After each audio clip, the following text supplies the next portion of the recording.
Yeah, what's good, everybody? Welcome back to the Celtics Collective, brought to you by Heavy on Sports. As usual, I'm your host, Adam Taylor, and I'm joined by my co hosting legend, Mr. Keith Smith. We're on the wrong side. Let's flip that. There we go. How's it going today, Keith? Oh, good man. That was smooth. I like that. You just did it. I didn't even feel it. It was nice. It was switched us from sides of the pond, so I'll take it. I wish that trip was that quick, right? Right? Like, Yeah. Tell me about it, man. There's a lot of things I'd like to see in England. So, and I know there's a lot of stuff you'd like to see here, but we'll digress. So I suppose we'll talk about the Celtics and NBA basketball. I will say that I did get to see the world's largest thermometer, so I feel like I've lived a complete life at this point. Hey, Um, man. That's all it took. You've led a full, complete life, and I'm proud of uh, you. Happy for you. It's definitely not all it's going to take. Right then, with that being said, there's some people out here that are playing professional basketball looking to accomplish something far greater than just one single win. But unfortunately, we're going to be looking at one single game.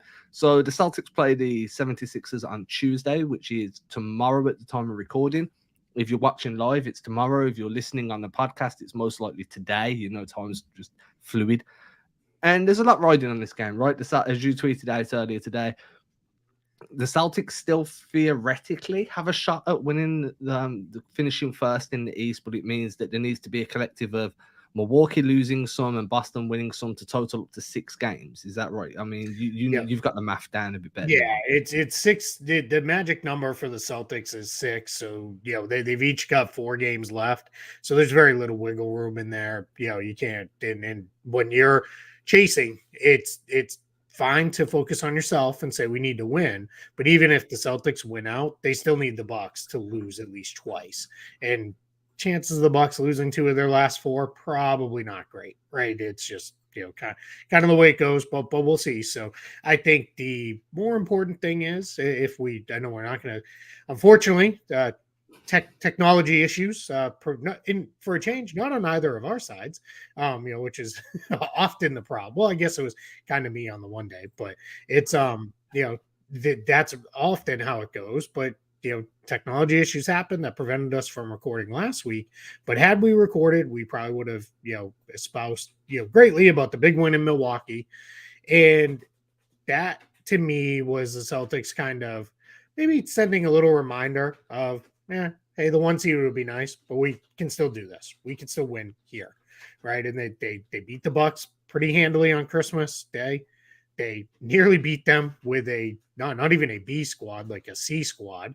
Only a month or so ago, and then I mean, absolutely hammered and destroyed Milwaukee in the game the other night, and that followed by a win against the Jazz, which we'll get into very briefly in a little bit, puts us in the 76ers game.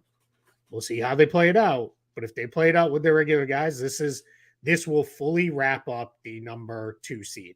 The Celtics magic number is 1. They need to win. They either need to win once or have the 76ers lose once, and then they're the 2 seed, and they can obviously take care of all of that by winning this next game against Philadelphia themselves. And how did you feel about coming into this? Because there was a period not too long ago where Philly just looked absolutely electric. It seemed like everything was clicking between Harden and Embiid. Maxey was playing well. It's just been a good kind of stretch, and then Philly, all of a sudden, Philly felt like the bottom fell out, right? The floor kind of just started to give way on them a little bit, some health issues, some bad results. And we know how that feels as Celtics fans, especially Sure. covering the Celtics. You know that 1 minute the stretch can be amazing, and then all of a sudden you're looking around like, what just happened here? So how coming into this game, obviously Embiid's going to be the big talking point, but how do you feel about the matchup in general? Do you feel these two teams match up well? Or is it more of this like outside of Embiid, Philly don't really have an advantage? Yeah, I think this is where I try not to overly lean on history in matchups. I try to take them on like new teams, new style, whatever it is. And like you can't overly lean on that. But considering a lot of the pieces have been the same over the last 3 to 4 year period between these two teams, and Joel Embiid said it himself, it's not a rivalry when they always kick our butts. It's not that I completely disrespect the Sixers or anything like that. They need to prove it that they can beat the Celtics, right? The Celtics have not only, again, much like the Bucks, and this is going to be another topic we're going to get into. Maybe Boston is at their best against the best teams, but they've handled Philly, in not just this year, but recent years, but this year too. And they've handled them in games where the Celtics haven't been all the way at full strength. So I think both teams at relatively full strength, as much as you can be in, April at the end of a long season. I just feel confident Boston's going to take it. Now, I don't know what this game's going to look like because I think the Celtics are kind of in, all right, it's going to be hard to run down the Bucks. Had Philly beat Milwaukee, I think that was last night, that probably would have changed the math a little bit because then it's like, all right, now we're right there, right? We need the Bucks to basically stumble once. And if we keep winning, we're good. But they didn't. So I think Boston's now in a point where, all right, we're going to get the 2 seed unless, we completely crap the bed over the final week of the season. So it turns into how much are they going to care about this game? It's the first of a back-to-back. It's on the road. There's a lot of people wondering, are they even going to send guys? Are they even going to play this game to win? What's that going to look like?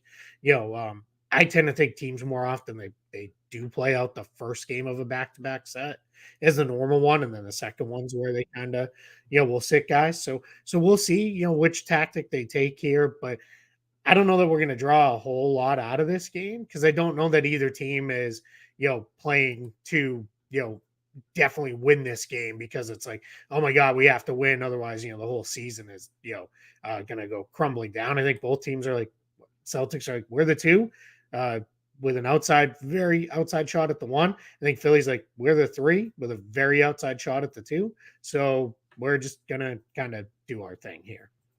Here's a question for you that I've kind of been thrown around in my head. So we're going to operate under the assumption Boston win tonight. I'm not saying that. I don't feel like that's a crazy assumption. Coming into the remaining few games of the season, what's the likelihood that they start to kind of do what some tanking teams have been doing and start to stagger their players, like playing and not playing, just to kind of avoid any injuries with the last week of the season? You don't want to derail your playoff chances before they even begin. Is that a likely thing that we're going to see, or do you think that's something that wouldn't happen on a team that's trying to chase down the first seed?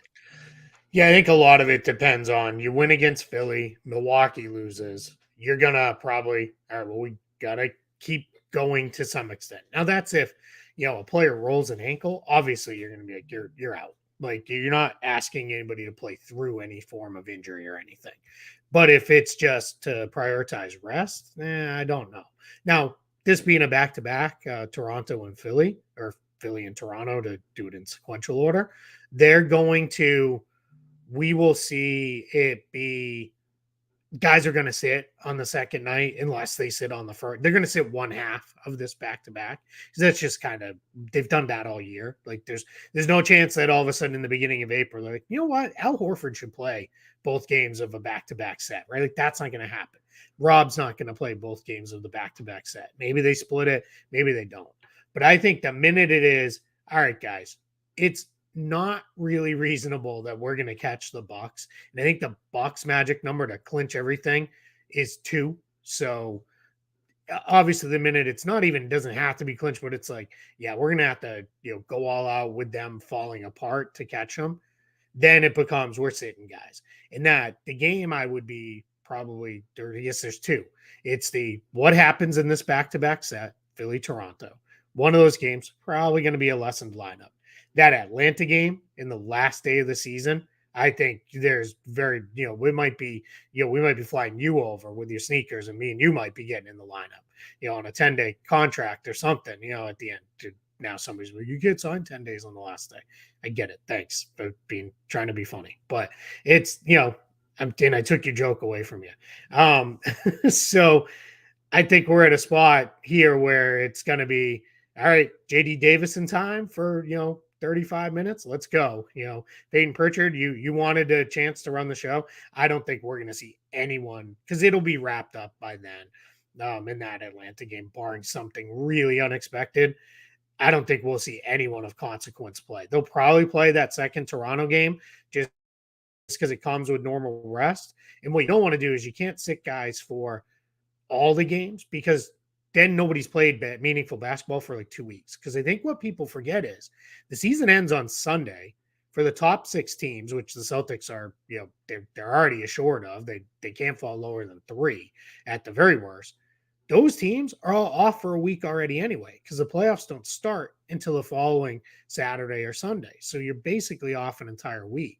So you can't start sitting guys too early. But that last regular season game, if it doesn't mean anything, you don't play anybody, because the worst thing that can possibly happen is one of your main guys gets injured in that last game. That meant nothing. And then, as a coach, you're never going to hear the end of it. So we're in a spot where they think, we'll see how it goes with this Philly game, maybe the Toronto game.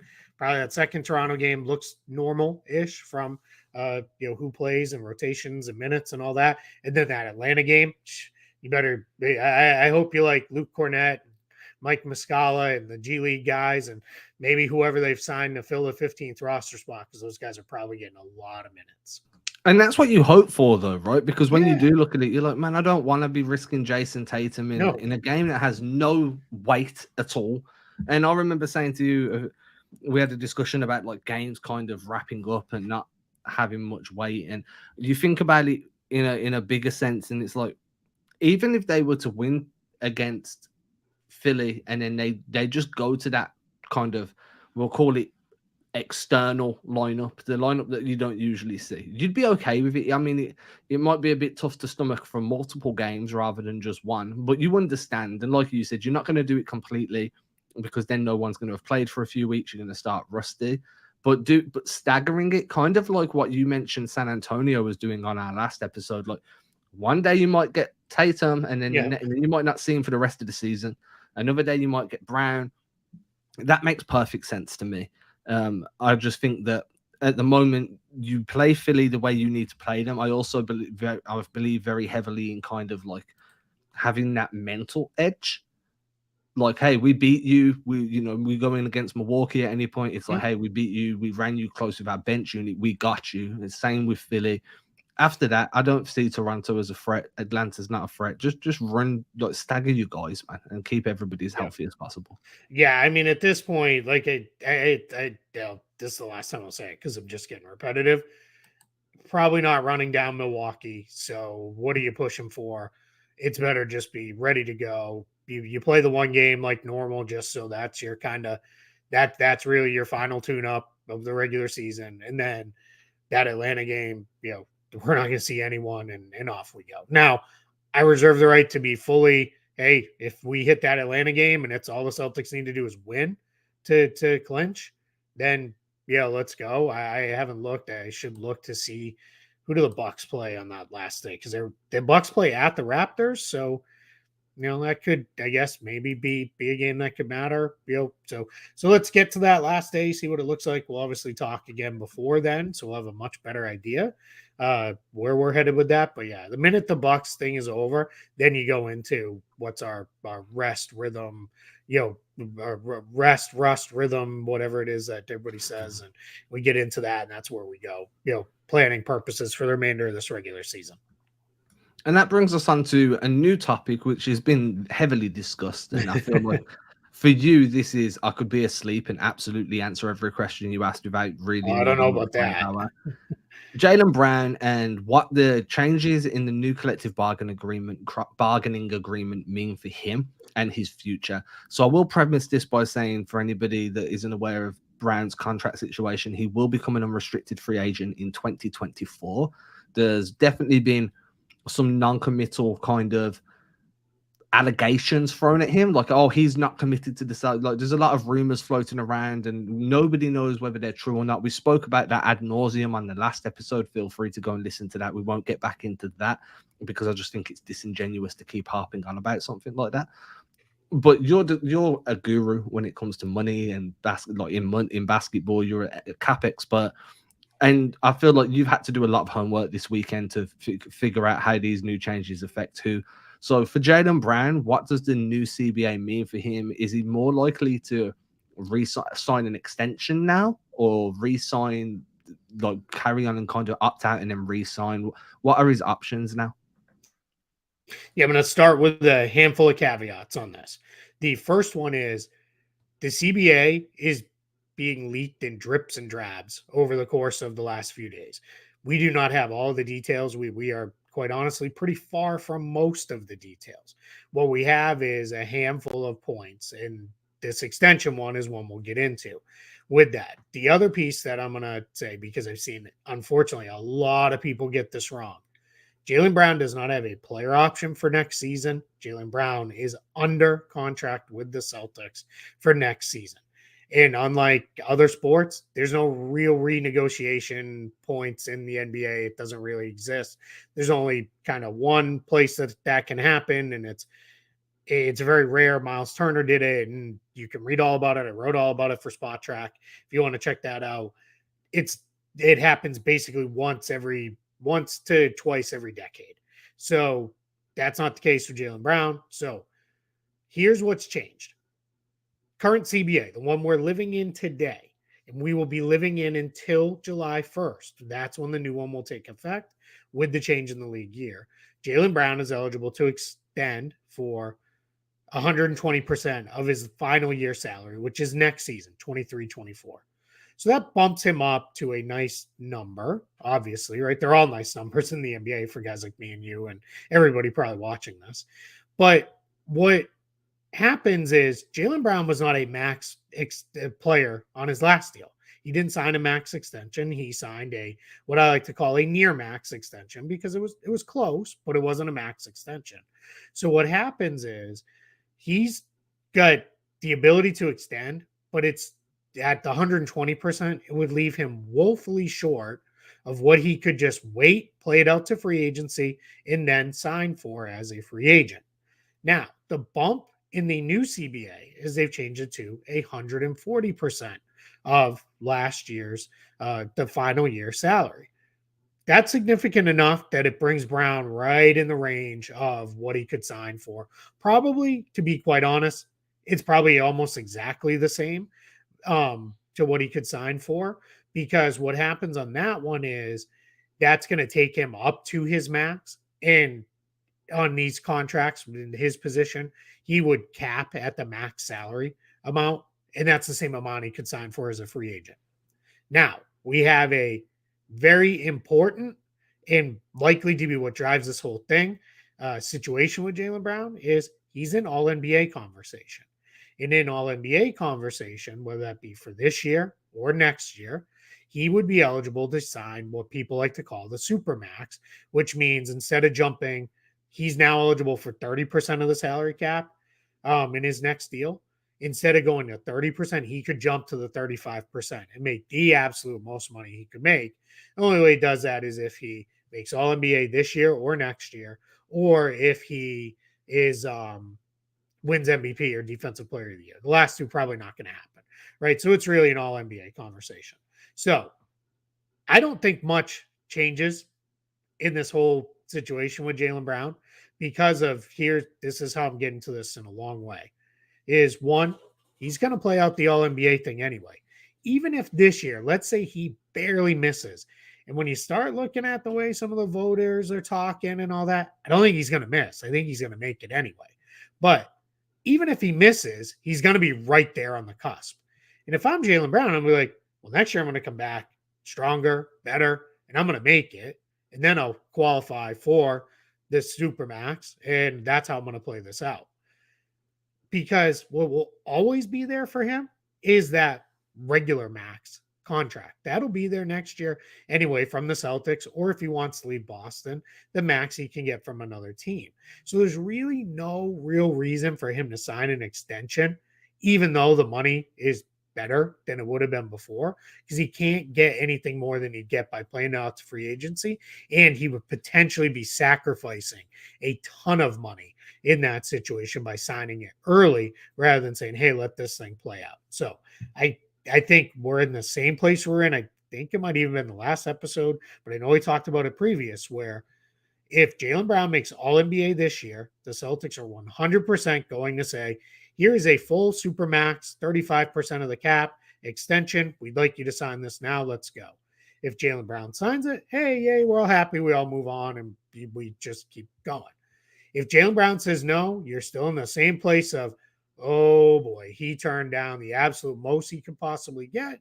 We need to have a whole other conversation about this because this is bad news. Let's figure this out. So that's where we're at with this. It's this bump is it's great and it's awesome and it's going to impact guys like Domantas Sabonis, maybe DeJounte Murray, maybe Kyle Kuzma. It'll impact a ton of lower paid vets that are kind of in the middle ranges of their career where they're not a max guy, but they're still going to make a lot of money. Huge for all of them. For a guy like JB, I just don't think it changes the math enough for him to want to sign right now. So I've heard people, I've seen people, I shouldn't say I've heard, I've seen people ask the question of, well, Tatum's made an All NBA already. He's going to make an All NBA probably this year, most likely again in the future, just because of the level that he plays at. Mm-hmm. When he's extension eligible, he's also going to be Supermax eligible, correct? Yeah, he'll jump to that. Yep. Which means the Celtics could theoretically have 70% of the cap tied up in Jaylen and Jason. And that's when we start to look at some difficult decisions and some high tax payments. Is that correct? And it's that high tax payments. And we've seen the other, I know we're not going to get super deep into the CBA. If you know who I am, you know where to find all my thoughts on all things CBA, mostly at Spot Track. And we're going to do a full podcast over there where we talk just super deep about the CBA. So without boring Celtic fans only to tears, because they don't want to necessarily hear about all of it, it's the restrictions on what I'm calling now super tax teams, which are they're creating a second tax apron. If you're 17.5 million or more above the luxury tax, you're going to have all these restrictions against you, which will be, you can sign your own draft picks and you can re-sign your own guys and you can sign players to minimum deals. And that's it. You wouldn't be able to use the taxpayer. You can't trade for more salary than you send out. There's a lot of stuff that'll come with that. And Boston with Brown and Tatum both on Supermax deals, which that's what you should be hoping for if you're a Celtics fan, because it means you've kept two of the top 15 to 20 players in the league. I don't want to make this a whole rankings thing, but that's where they fall. You want that. That's where you want to be, because the important thing is they've already got a bunch of other guys on the roster that are the backbone supporting players to lift the two stars, right? It's, to use Brad Stevens' term that he used a lot, is we're trying to support our two pillars, right? We've got our pillars. Everything else is about supporting them, to lift this team. And that's where they're at. So I think we're going to be in a weird spot. They're going to be more expensive than the team's ever been, but that is kind of a thing where it's like, all right, that's for Brad and ownership to figure out and how they're going to build this roster and how much they're willing to pay and all that stuff. But a good place to start from is we've got Jaylen Brown and Jason Tatum signed long-term, and that's where you want to go. It's the only real, oh my God, what are we doing? It's all come crumbling down as if guys start turning down Supermax deals. That's when it's, all right, they really don't want to be here and it's time to, look at something different. But until that happens, don't panic.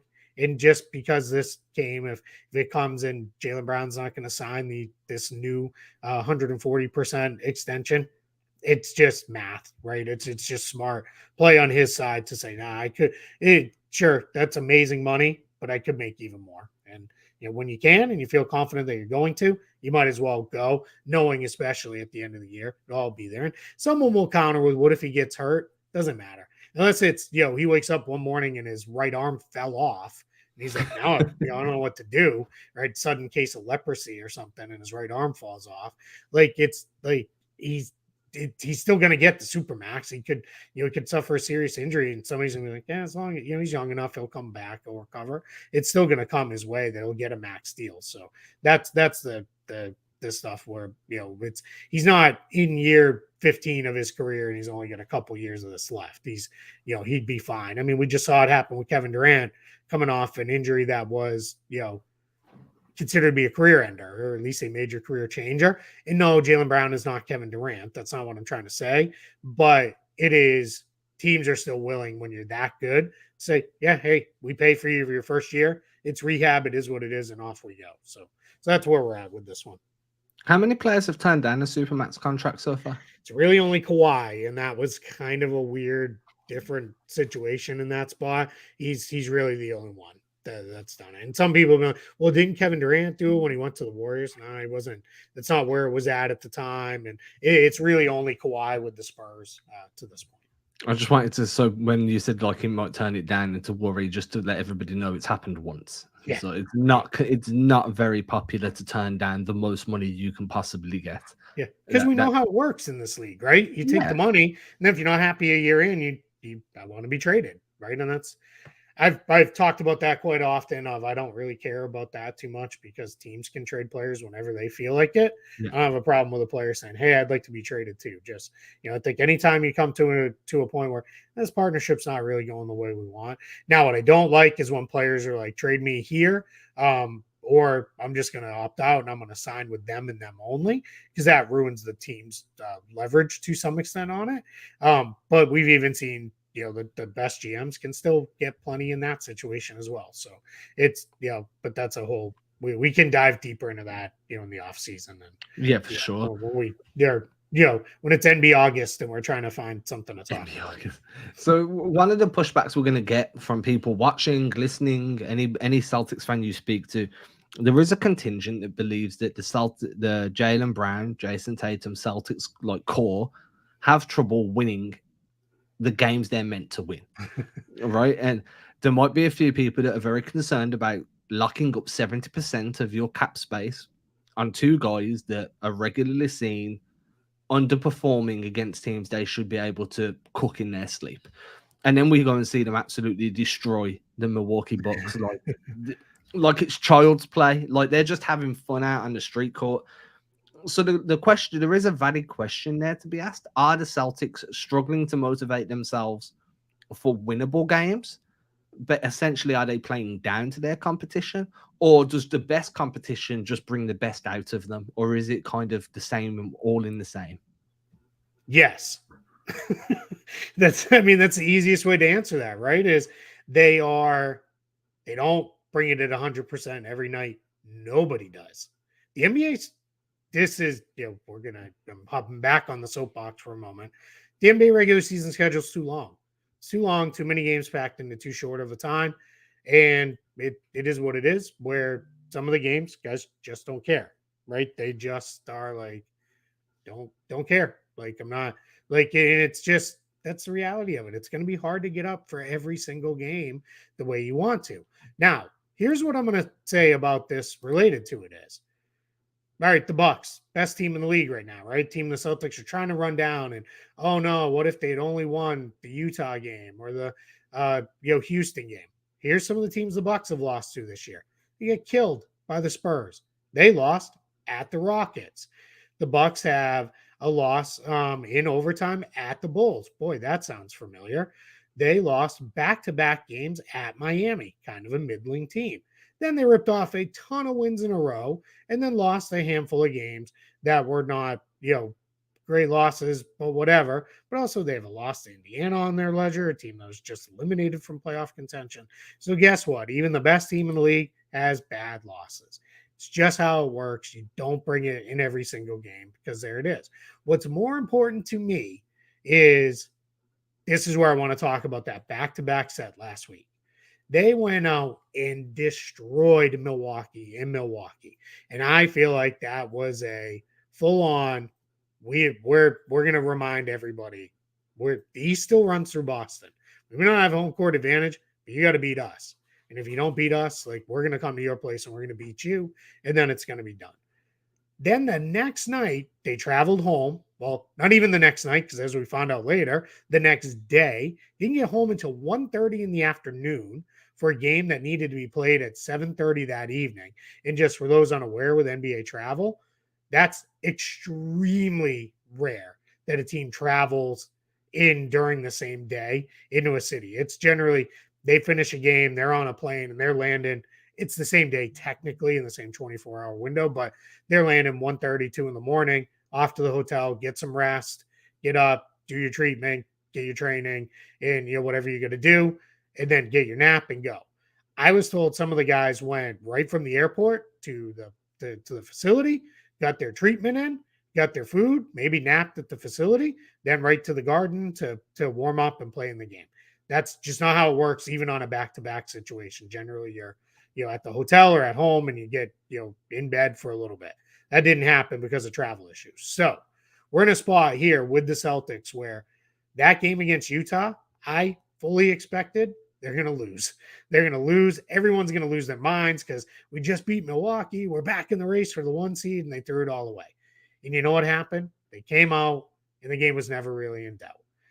Yeah, the Jazz made a run early. The Jazz made a run late, but the Celtics were in control basically from the end of the first quarter forward, and they won. And there was some griping of, yeah, but I didn't like the way they won and all. They won. Who cares? Like, that's a game they've lost a lot this year in that exact kind of spot.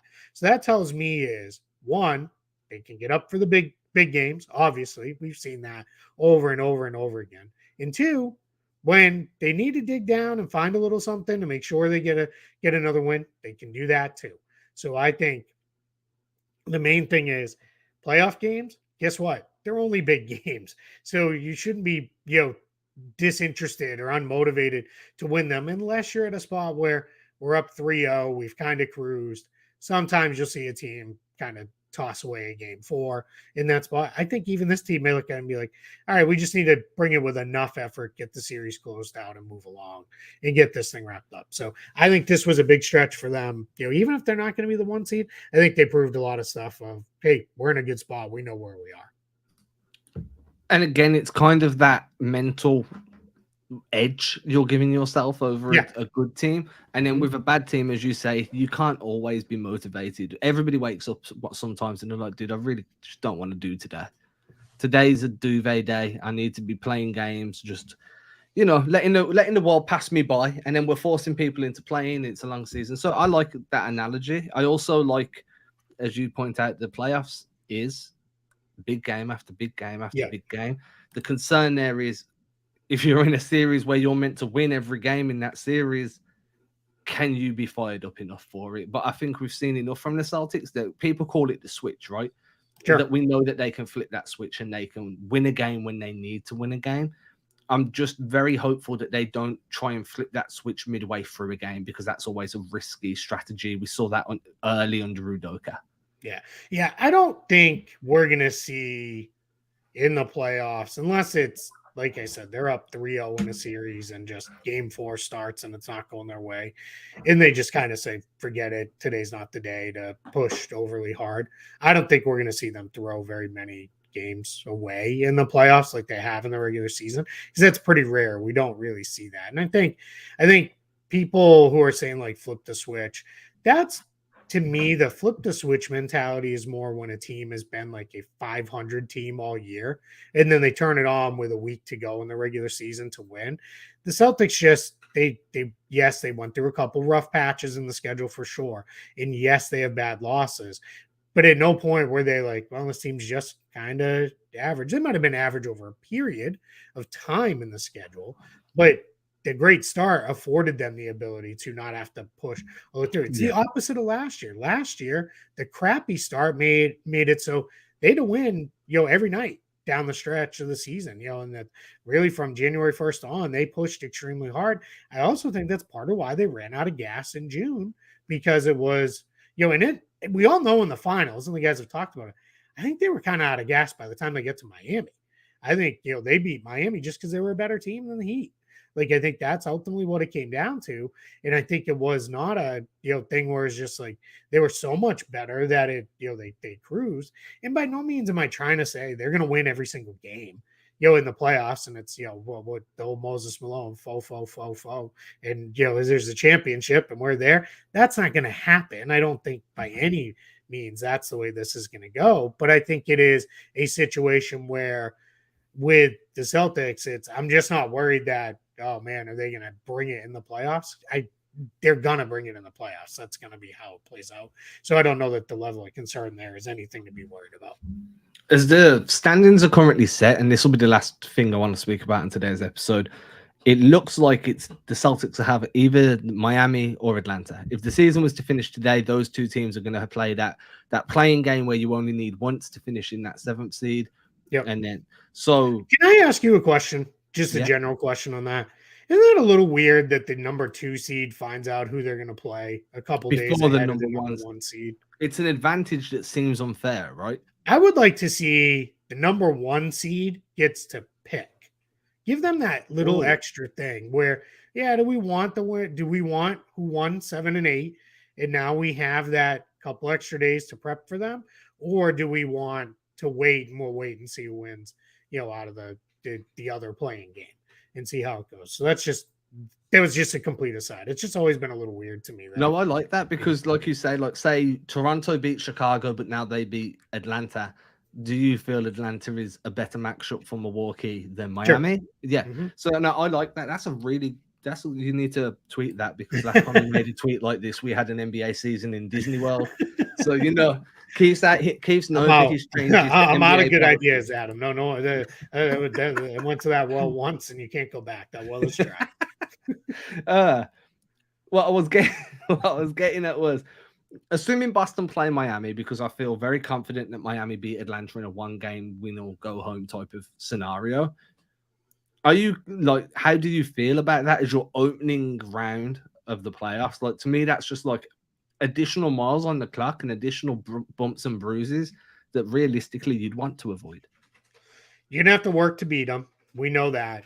Eric Spoelstra is going to come in with something, that the Celtics aren't ready for. There's going to be something that some weird zone defense, some kind of matchup thing. They might go to a triangle and 2 defense and, just weird stuff. And you're just going to have to get through it. I mean, that's going to be part of it. And you're going to have to play through it. I just think if the Celtics are who we think they are, we should not be in a position where we're worrying about playing teams. The Heat are not a sleeping giant team that just kind of slept walk through the regular season. They're down in the play-in tournament because they have real issues. Their offense is not good at all. It just isn't. Their defense is good, but it is not great. So it doesn't cover up for that. They have attack points. You can go at them. They have a lot of weaknesses. If that series comes to pass, I know you and I both over at Celtics Blog will be breaking it down in detail of, where Boston has advantages and disadvantages. Yes, you will have to work, but this is not the Heat teams of prior playoff series runs. I think if today's world, and it's a week out from having to make this plus on a prediction, I think I would pick Celtics in like 5 because I just think, I'd give Miami the credit of they'll probably get one at home, but I just don't think that Heat team is very good. I don't think Atlanta is very good. I don't think Toronto is very good. I don't think Chicago, if somehow it was them, is probably won't be, but if it could be, I don't think those teams are very good. And if the Celtics are the team I think they are, which I think they are, them, Milwaukee, them, however you want to look at it, I'm not worried about a first round matchup against one of these teams. I think what we're doing a little bit is there's 2 things, right? You build up the team, one, because you don't want to be overconfident and be like, I jinxed it. The other thing is sometimes you build up an opponent so then if you do lose, you feel a little bit better. It's like, well, it's the Heat. So, of course, they're tough and all that stuff. I mean, I'm not saying it's going to be a walkover. I think we're kind of forgetting. Yeah, they swept the Nets. It's not like they killed them, right, in every game. Most of those games, most of the 4, I think 3 out of the 4 were pretty close. They were battles. Yeah. So, I mean, you're like, I think it maybe a little bit easier and against the Heat, but I mean, how many people told us last year, like, all this, this great run to the end of the regular season, now we get the Nets, and we're gonna have to, we'll be lucky to get through, and then they won in 4 games. Like, if you're the team you think you are at the end of the regular season and a title contender, can't be worried about winning in the first round. It's just those 2 things don't go hand in hand to me. No, that's fair. That's completely fair. I think for me, my only concern isn't about winning; it's about health, right? Sure. It's about like Miami are a physical team, and it's understanding that throughout the playoffs, you're going to pick up bumps, you're going to pick up bruises, and if you play against Miami, you're guaranteed to be coming out with bumps and bruises early, and maybe playing against like an Atlanta, you might not have as many of those bumps and bruises.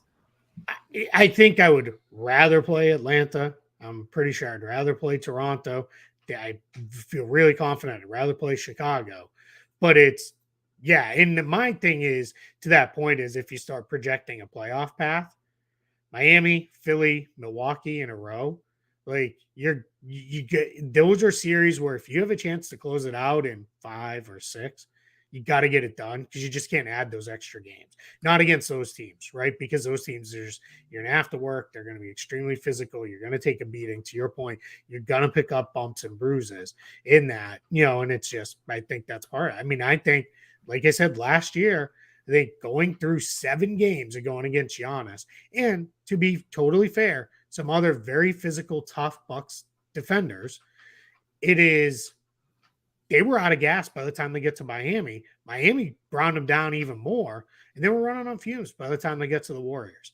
And I think, the couple games they won, yeah, if you could have won one more game, like, right, we would have been in a game 7, and who knows where it would have went. And maybe if you didn't blow one of the games, you win earlier and those kind of things. But yeah, I mean, it's just tough. So you gotta you want the easiest path you can get for sure. That's always, but you also want to be in a spot where it's like, let's get these things taken care of as quickly as we can. So that way we're moving all along down the line. I also like the idea of having that difficult trajectory to an NBA finals, the confidence that you'd have as you walked into that finals matchup, knowing you've been there before, knowing that you understand what that situation entails now, you're not new to it, and the fact that you beat multiple physical powerhouses on the way through to that. Like, if you do that without a game 7 all the way through, which is a big, big, big if, but the amount of momentum and confidence you've got within that group will be absolutely huge. Yeah, I think you're not going to see necessarily a repeat of losing a game 6 at home against the Heat last year, like they did, which forced them to have to go on the road and win a game 7. I don't think you're going to see a repeat of that. If it's we can close it out in at home in a game 6, we close it out, get it done, and we go. And now we move on and get it finished. I think you'll just see, a lot of these things are about learning and getting through, those efforts. And I mean, these guys, for the most part, the core group of this team, they've been there, done that, right? They know what they need to do. So now it's a case of let's get it done. So I'm not overconfident by any means because I'm not like booking trips to be at the parade and the end of June. I'm not. I promise. I just if this is the team we think they are, I'm also not going to panic about teams coming out of the play-in tournament either. And that's fair. And I think we can leave it there because that's a really good statement to be confident, but not overconfident. And I think that's a really good place to leave this episode. When we come back later in the week, we're most likely going to know exactly how things are going to shape up. I think we already do, but we're just making sure that we don't put our feet in our mouth. Until then, make sure you're tuning into the Celtics Collective. Make sure you're showing Keith some love over on Twitter, and make sure you show me love. Please be friendly to us all. Keith, thank you as usual, man. Absolutely.